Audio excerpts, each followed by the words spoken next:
చిన్నగా మీ కృపలో మా తల్లి మాకు సహాయం చేసి నడిపించుకోండి. మా నోటి మాట మా హృదయాన్నంతా దయచేయండి. నాలో మాలో మా ఒక్కొక్కరు ప్రతి బలహీనత తీసివేసి మనం పరిశుభ్రపరచండి. మా దేవా మీరే మా తల్లి, మా దేవుడిగా, మా యజమానుగా, మా బోధకుడిగా, మా నిపత్తిగా, మా మంచి కాపరిగా.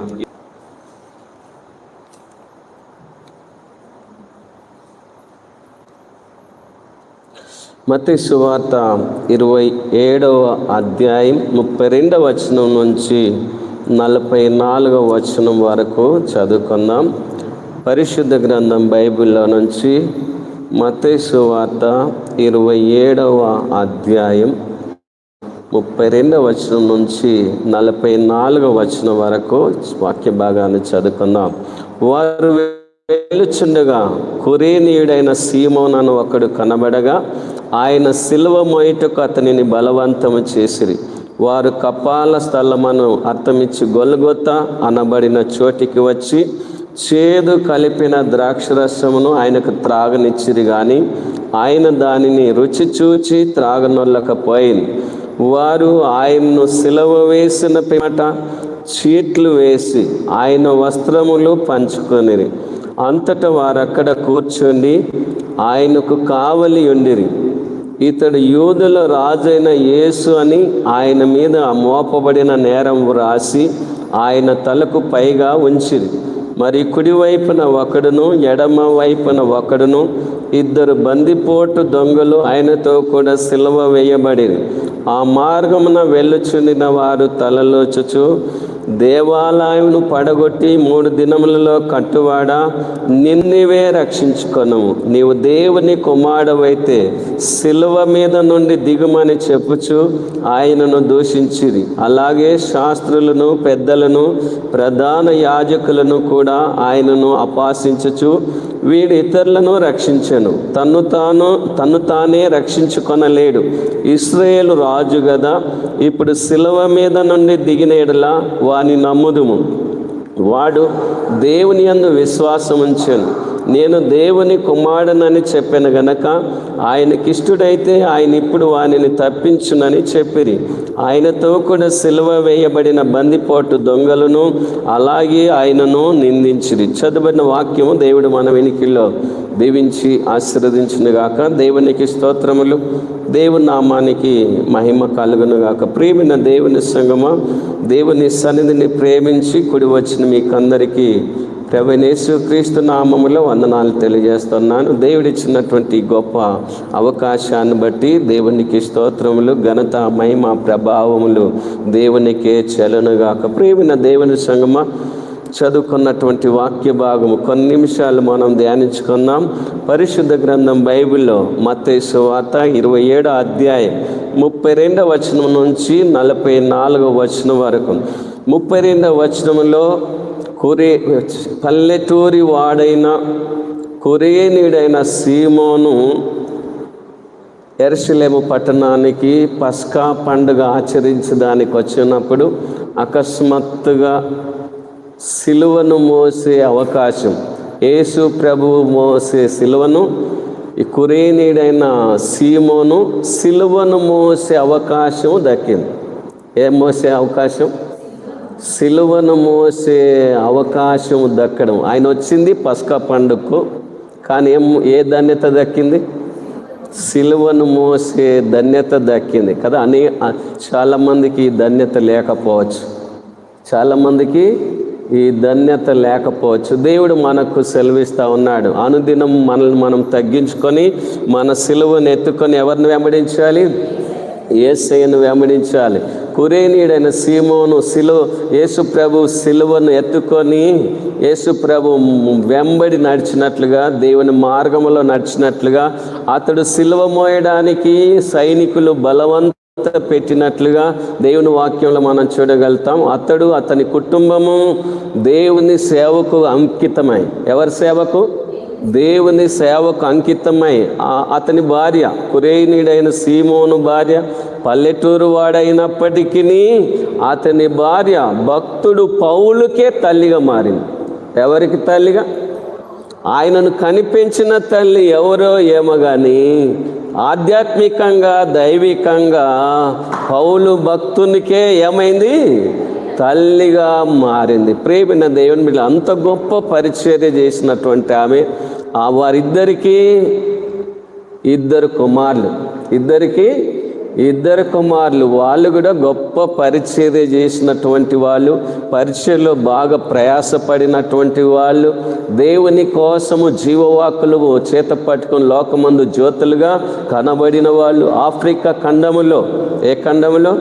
ఆఫ్రికా ఖండములో లిబియా ప్రాంతం. ఏ ప్రాంతం? లిబియా ప్రాంతం. కురేని అనే కుగ్రామము, అక్కడ వీళ్ళు వెలిగింపబడ్డారు. అక్కడి నుంచి ఆ ప్రాంతం అంతా సువార్త వ్యాప్తి చెందింది. అనేకులు సిలువ సైనికులు బయలుదేరారు. అనేకులు ఏ సైనికులు? సిలువ సైనికులు, విశ్వాస వీరులు. ఆ చిన్న గ్రామం నుంచి వీరిని బట్టి ఆ సిలువ సైనికులు బయలుదేరారు. చిన్న గ్రామమే ప్రపంచానికి వెలుగునిచ్చే గ్రామముగా మారింది. ఎవరికి వెలుగునిచ్చే గ్రామం? ప్రపంచానికి వెలుగునిచ్చే గ్రామముగా మారింది. దానిలో ఏముంది? యేసుప్రభు విషయంలో అభ్యంతర పడకూడదు, అనుమాన పడకూడదు, సందేహ పడకూడదు, అలిగేలుగులా పడకూడదు, దొంతులా దాచుకోకూడదు, అల్లయక సొలేక సాగిపోవాలా. ప్రేమిన దేవుని బిడ్డలారా, ప్రాణాత్మ దేహములు ప్రభు కోసమే. ప్రాణాత్మ దేహములు ఎవరి కోసం? ప్రభు కోసం. చివరికి కురేనుడైన సీమోను భక్తుడు దేవుని కోసం హతసాక్షి అయింది. ఎవరి కోసం? దేవుని కోసం హతసాక్షి అయిండు. ప్రేమిన దేవుని బిడ్డ, ఆ కుటుంబం అంతా దేవుని కోసం జీవించింది, దేవుని కోసము మరణించింది. మంచి కుటుంబము, భక్తిగల కుటుంబము, ప్రభు కోసం సమర్పించుకున్న కుటుంబం. మన కుటుంబాలు ఏ రీతిగా ఉన్నాయి? మనం పరీక్షించుకోవాలా. మనం దేవుని కాడి మోస్తున్నామా? మోస్తలేమా? ఒకవేళ మోస్తే ఎంతమంది మోస్తున్నాం? ఇంట్లో 5 మంది ఉండొచ్చు, 10 మంది ఉండొచ్చు.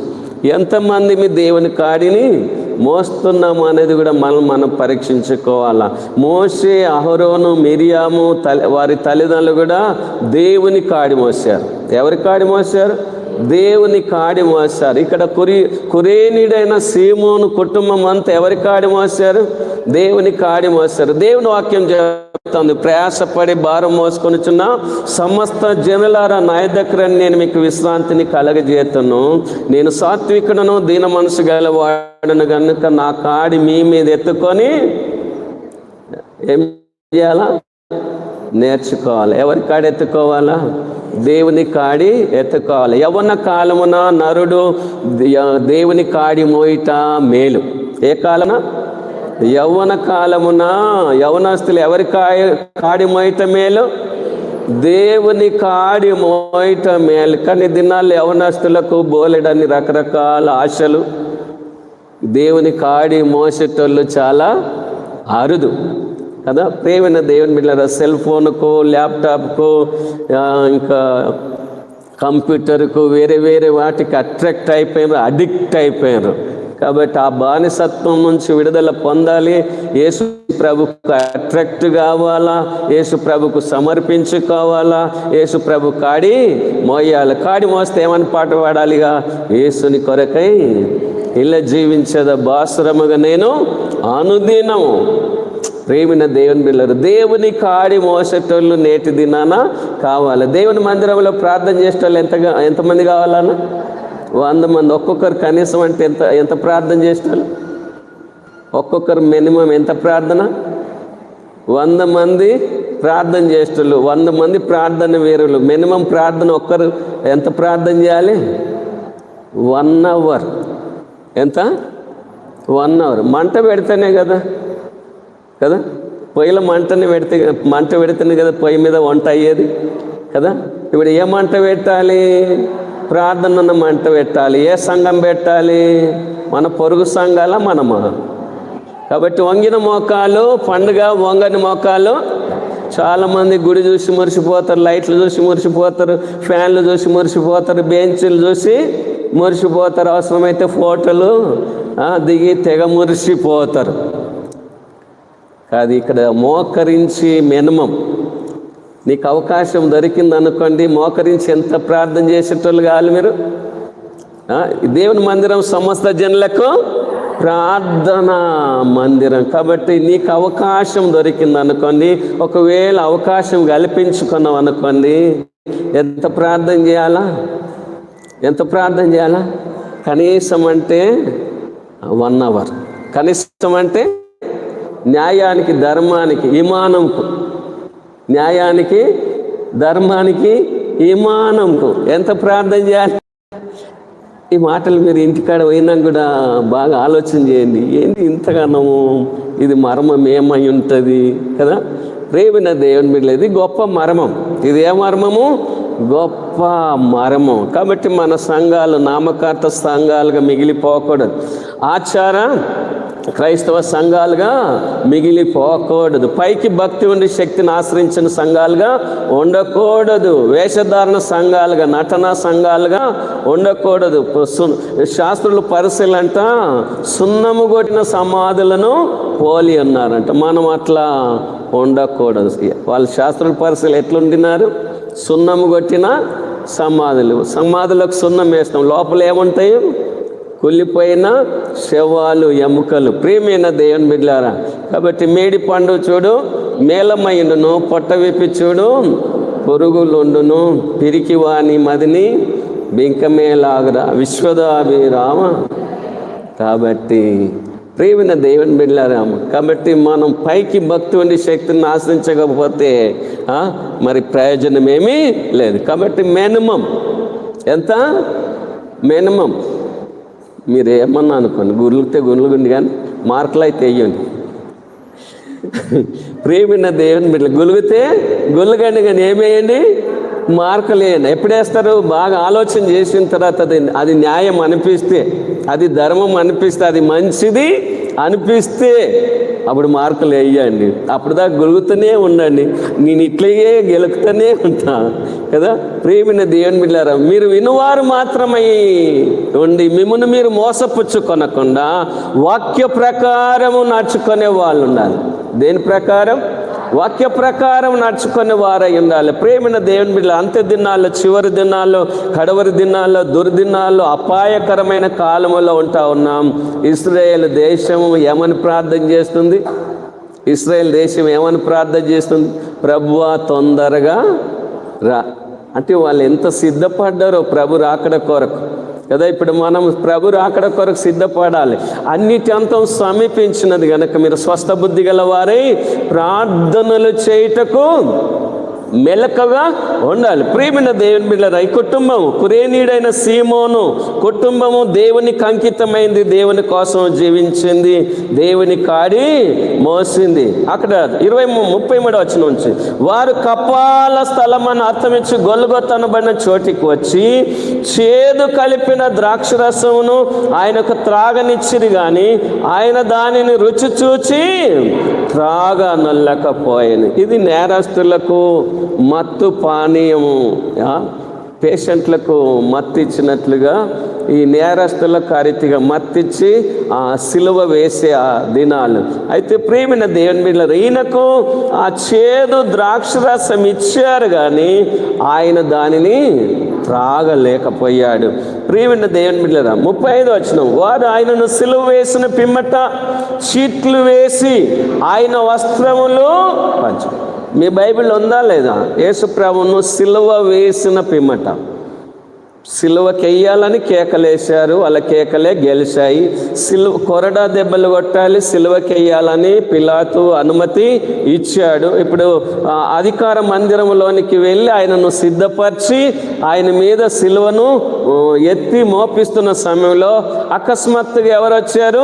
కురేనీడైన సీమోను వచ్చాడు. అప్పటికి ఆయన అలసి సొమ్మసిల్లాడు గనక, సొమ్మసిల్లి పడిపోయాడు గనక అట్లాంటి పరిస్థితుల్లో బలవంతంగా ఎవరిని మోపించారు?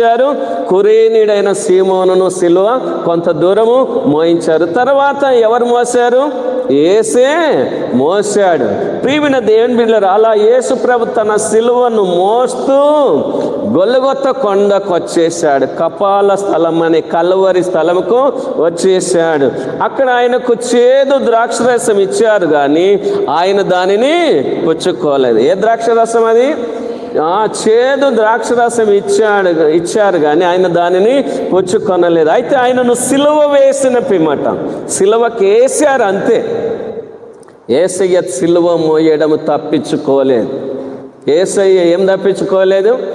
సిలువ మోయడము తప్పించుకోలేదు. సిలువ మీదకి వెళ్ళి దిగి రాలేదు. సిలువ మీద నుంచి యేసయ్యని ఎవరు ఎత్తుకొని పోలేదు. ఎందుకంటే దుర్బోధలు, అబద్ధ బోధలు, రకరకాల అన్య బోధలు, తప్పుడు బోధలు, దయ్య బోధలు బయలుదేరినాయి గనక ప్రియమైన దేవుని బిడ్డలారా, వాక్యం స్పష్టంగా రాయబడ్డది. వారు ఆయనను సిలువ వేసిన పిమ్మట వారు ఆయనను ఏం చేశారు? సిలువ వేశారు. ఆయన సిలువ మోసుకుంటూ గొల్గొత కొండ పైకి వచ్చాడు. వచ్చిన తర్వాత ఆయనను సిలువకేశారు.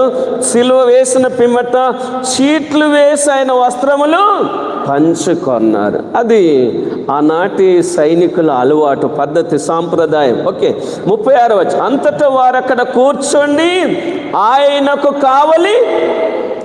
అంతటా సైనికులు ఏం చేశారు? అక్కడ కూర్చొని ఏం చేస్తున్నారు? కావలి కూడా ఉన్నారు. ఏమున్నారు? కావలి ఉన్నాక ఎవరన్నా దొంగ వచ్చి ఎత్తుకపోని కుదురుతుందా? వీళ్ళు లేదు. సైనికులే కావలి ఉన్నారు సిలువ వేసిన పిమ్మట. ఇంకా ఆయనను ఎవ్వరు కూడా ఎత్తుకొని పోవడానికి వీలు లేదు. ఆయనను సిలువకేశారు. తర్వాత 37వ వచనం, ఇతడు యూదుల రాజుని యేసుని ఆయన మీద మోపబడిన నేరం రాసి ఆయన తలకు పైగా ఉంచారు. ఏ రాజు అని పేరు రాశారు? యూదులకు రాజు అని వాళ్ళు రాశారు. ఆయన యూదులకు రాజు కాదు.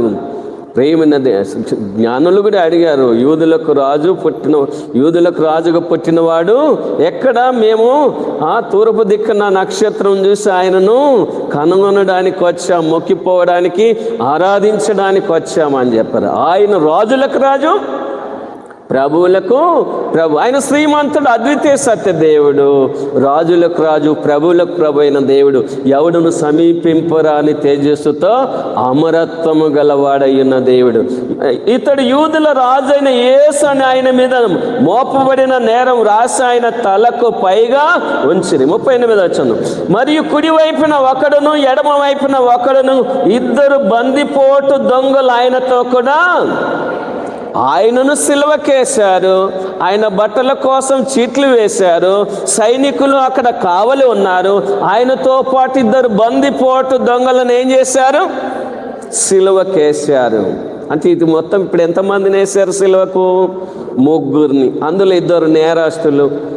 మధ్యలో ఉన్నవాడు ఏ నేరము ఎరగనివాడు, ఏ పాపం ఎరగనివాడు, ఏ దోషము లేనివాడు, నిరాపరాధి. ఏ అపరాధినా?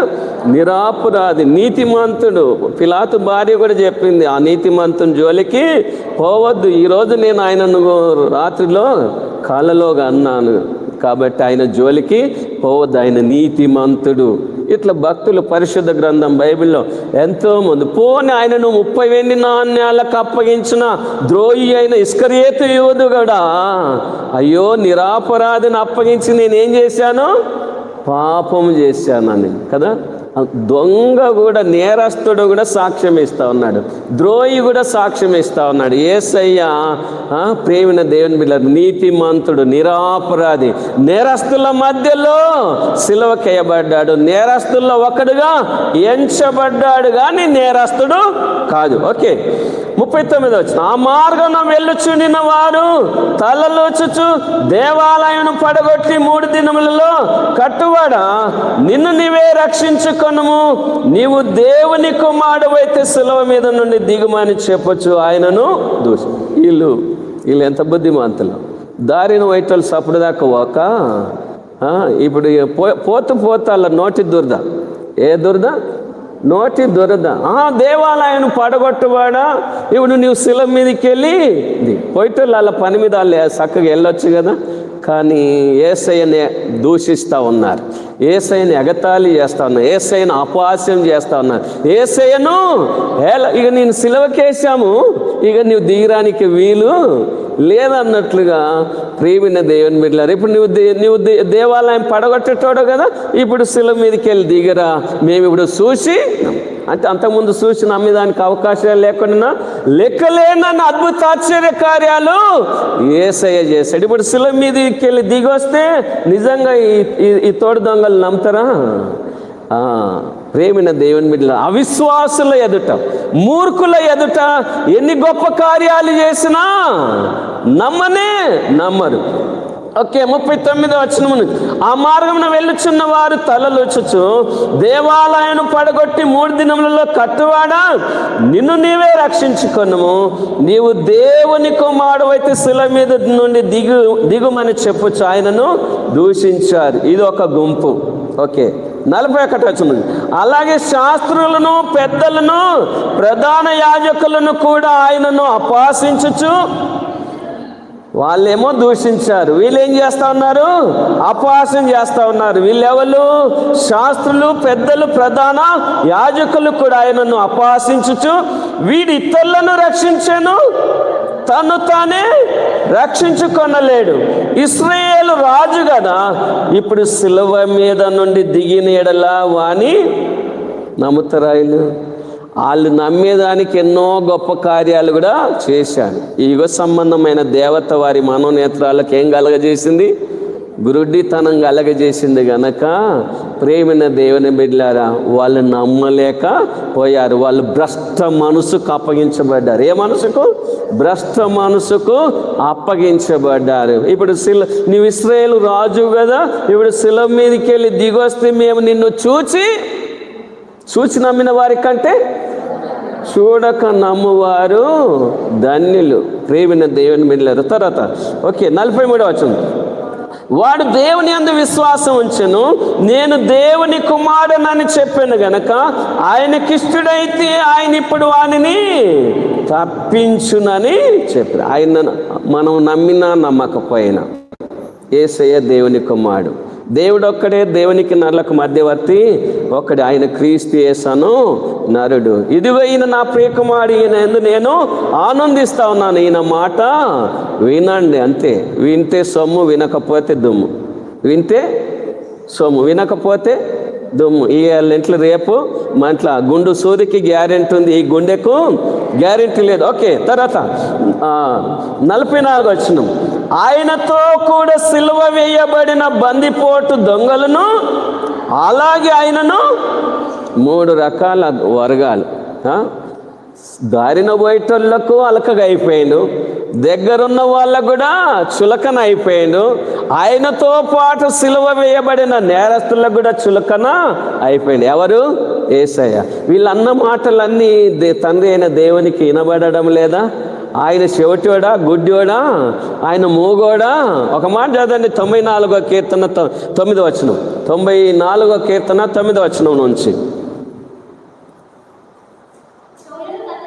చెవులను కలగజేసిన వాడు వినకుండునా, ఆ కన్నులను నిర్మించిన వాడు కానకుండునా, అన్యజనులను శిక్షించువాడు, మనుషులకు తెలివి నేర్పువాడు దండింపక మానునా, నరుల ఆలోచనలు వ్యర్థములని యెహోవాకు తెలుసున్నది. ఇప్పుడు వీళ్ళందరూ రీతిగా నిందిస్తూ, దూషిస్తూ, ఎగతాళి చేస్తూ, అపహాస్యం చేస్తుంటే తండ్రి అయిన దేవునికి తెలియదా?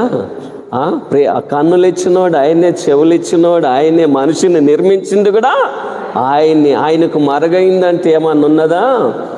ఏమీ లేదు. ప్రేమిన దేవుని బిడ్డలారా, ఆయన శిలువ మీదకి వెళ్ళి దిగిరానికి రాలేదు. ప్రేమిన దేవుని బిడ్డలారా, సాతాను కూడా అపవాది యేసయ్యను శోధించినప్పుడు ఏమన్నా, నీవు దేవుని కుమారుడవైతే ఈ రాళ్ళను రొట్టెలుగా మార్చు కదా. అయితే దేవుని కుమారుడు అయితే రొట్టెలుగా మార్చాలి, లేకపోతే దేవుని కుమారుడు కాదా? ఆయన ఎట్లయినా దేవుని కుమారుడే. ప్రియమైన దేవుని బిడ్డలారా, ఆ రూపాంతరం కొండ మీద పేతురు ఏమంటా ఉన్నాడు?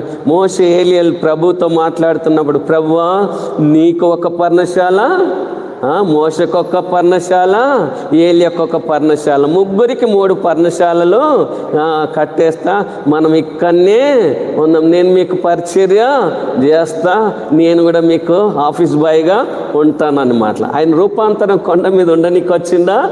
లేదు. ప్రేమైన దేవుని బిడ్డలారా, నశించిపోయిన దానిని వెదికి రక్షించడానికి వచ్చాడు. పాపులను రక్షించటకు క్రీస్తు యేసు లోకమునకు వచ్చనన్న వాక్యం నమ్మదగినది, పూర్ణాంగీకారమునకు యోగ్యమునైనది. పాపములను తీసివేయడానికి వచ్చాడు, మరణపులు విడిచేదానికి వచ్చాడు, అపవాది క్రియను లయం చేయడానికి వచ్చాడు, గొర్రెలకు జీవం ఇచ్చేదానికి, అది సమృద్ధిగా ఇచ్చేదానికి వచ్చాడు. ప్రేమిన దేవుని బిడ్డలారా, యేసయ్య ఎందుకోసం వచ్చాడు?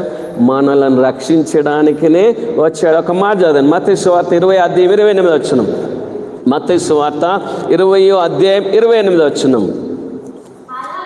అలాగే మనుష్య కుమారుడు పరిచారం చేయించుకొనుటకు రాలేదు కానీ పరిచారం చేయుటకును అనేకుల ప్రతిగా విమోచన క్రయధనముగా తన ప్రాణమునిచ్చుటకును వచ్చనని చెప్పారు. అంతే. ప్రేమిన దేవుని బిడ్డలారా, కాబట్టి నమ్మి బాప్తిసం పొందినవాడు రక్షింబను, నమ్మని వానికి శిక్ష విధింపను, అలిగేలుగులో పడ్డవాడు ఆగమవుతాడు. కాబట్టి ఆగిపోక సాగిపోవాలి. విసుకక నిత్యము ప్రార్థన చేయాలి. మరణం వరకు ఎట్లుండాలి? ఎప్పటిదాకా నమ్మకంగా ఉండాలి? మరణం వరకు నమ్మకంగా ఉండాలి. ప్రేమిన దేవుని బిడ్డలారా, ఈ భక్తి జీవితంలో అలయక సలయక సాగిపోవాలి. పాట పాడతాం కదా, సోలిపోవలదు మనసా, సోలిపోవలదు, సోలిపోవలదు మనసా, సోలిపోవలదు. నిన్ను గని పిలచే నా దేవుడు విడచిపోతాడా? నిన్ను గని పిలచే నా దేవుడు విడచిపోతాడా? సోలిపోవలదు మనసా, సోలిపోవలదు. దారిన పోయేటోడు దూషించిన, దగ్గరుండి నిందించిన, సిలువలో ఆయనతో పాటు వేలాడి దూషించిన, యేసయ్యకు రోషం వచ్చి సిలువ మీదకి వెళ్ళి దిగి రాలేదు. సిలువలో ప్రాణం పెట్టేదానికి వచ్చాడు, ప్రాణం పెట్టాడు, తిరిగి తీసుకున్నాడు. దేవుడి మాటలు మన వెనుకల్లో దీవించి ఆశీర్వదించిన గాక. ప్రార్థన చేసుకుందాం.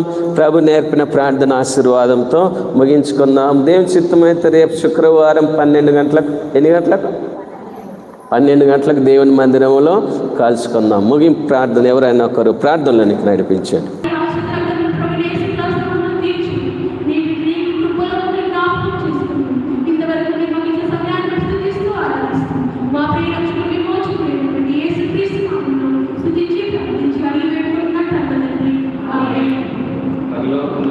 తండ్రి, నీ నామం పరిశుద్ధ పరచబడుగాక, నీ రాజ్యం వచ్చుగాక, నీ చిత్తం పరలోకమందు ఎలాగో అలాగే భూమి యందు నెరవేరునుగాక. మాకు కావలసిన అనుదినారం నేడు మాకు దయచేయం. మా రుణస్తులు మేము క్షమించు ప్రకారం మా రుణములు క్షమించు. మమ్మల్ని శోధనలు ఎక్కే కాకిని తప్పించు. ఎందుకంటే రాజ్యం, బలం, మహిమ నిరంతరం నీవైనా స్వామి. ఆమేన్. ఇప్పుడు మన తండ్రిన దేవుని ప్రేమయు, ప్రభువైన యేసుక్రీస్తు కృపయు, పరిశుద్ధాత్మిక అన్యోన్య సహవాసం, త్రియేక దేవుని దేవుని ఆశీర్వాదం కూడి వచ్చిన మనకందరికీ సంఘం అంతటితోను ఇప్పుడు నిలపును సదాకాలము తోడైనగాక. ఆమేన్. అందరికి వందనాలు. Praise lord.